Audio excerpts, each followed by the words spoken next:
আপনি হয়তো শুনে থাকবেন ইউটিউবের সহ-প্রতিষ্ঠাতা এবং বাংলাদেশি বংশোদ্ভূত জাওয়াদ করিমের কথা। প্রায় ২০ বছর আগে তিনি ইউটিউবে তার প্রথম ভিডিও আপলোড করেন, যা ছিল তার নিজস্ব চ্যানেলে মি অ্যাট দ্য জু নামে।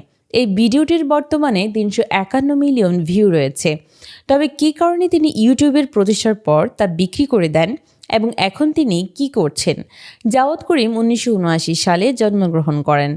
তার মা ছিলেন জার্মান এবং বাবা ছিলেন বাংলাদেশি। তিনি তার শৈশবকাল কাটিয়েছেন জার্মানিতে, কিন্তু ১৯৯২ সালে তিনি যুক্তরাষ্ট্রে চলে আসেন এবং সেখানে তার শিক্ষা জীবন শুরু করেন। ২০০৫ সালের ১৪ ফেব্রুয়ারি স্টিভ চেন এবং চ্যাড হার্লির সাথে তিনি ইউটিউব প্রতিষ্ঠা করেন। দ্রুত ইউটিউবের জনপ্রিয়তা বৃদ্ধি পেলেও তারা প্ল্যাটফর্মের দ্রুত বর্ধমান ট্রাফিক এবং পরিচালনা ব্যয় মেটাতে পারছিলেন না। তাই তারা ইউটিউব গুগলের কাছে মাত্র $১.৬৫ বিলিয়ন বিক্রি করে দেন। বর্তমানে ইউটিউবের ব্র্যান্ড মূল্য প্রায় $৪০০ বিলিয়ন। এখন জাওয়াদ করিম খুব একটা পাবলিক লাইমলাইটে নেই। তিনি বর্তমানে একজন উদ্যোক্তা এবং বিনিয়োগকারী হিসেবে কাজ করছেন, বিশেষ করে ফিনটেক এবং প্রযুক্তি স্টার্টআপগুলিতে।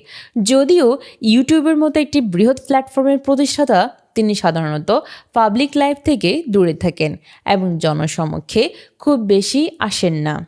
নিউজ ডেস্ক, নাইমা সিদ্দিকা, ভোরের আকাশ।